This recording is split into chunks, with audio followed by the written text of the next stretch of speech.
Hey folks, Todd here. All right, so just to give you a heads up, first of all, I am in Florida. It is a hot day. I'm trying to get this stuff done before it starts raining because that's what it does here. So let me go ahead and flip this around and get into some solutions I'm looking into for keeping water out of the bed if you have a tonneau cover on a Maverick. So let me go ahead and flip this around. Okay, so I've already got this stuff pulled apart. Here is your C-pillar trim, and what that does, you're going to notice you've got some tabs that pop out.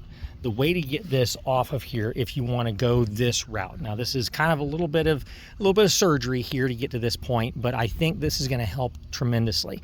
So let me first talk about what's going on here. So you're going to notice we've got this seal going across that I have placed here. There is no separation between the cab and the bed, so water really has no place to go.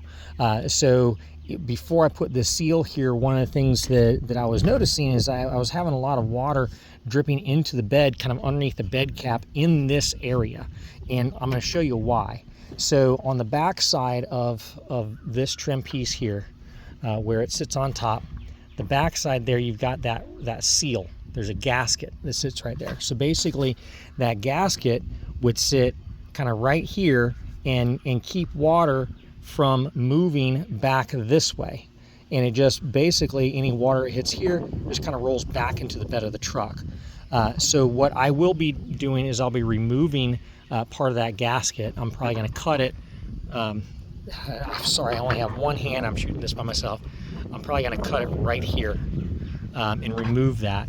And what that's going to allow this to do is when runoff water comes over here and hits here, it's going to run underneath there, and then it can like evacuate in here or down here. I thought about bringing it back this way to allow it to drop down into this kind of like this little faux stake hole pocket, but I decided not to. So it's like this. This is how I've got it. I've got it on the same way on the opposite side.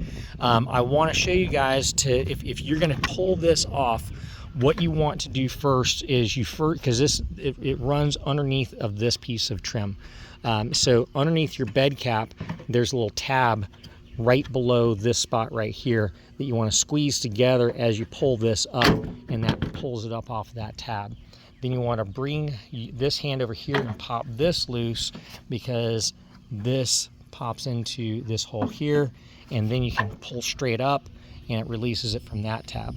Once that's all lifted up there, then this can slide out of it, and you can kind of see how it kind of goes through there.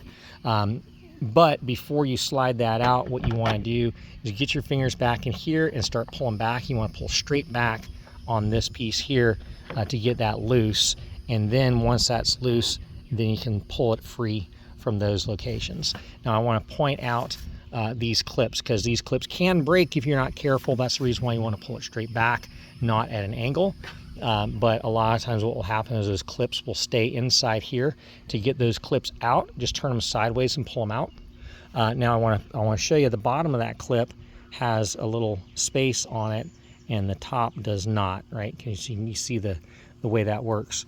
And so what you want to do is where that space is, that needs to face towards the bottom or towards this opening, and then basically just slides up in there and clicks into place like that.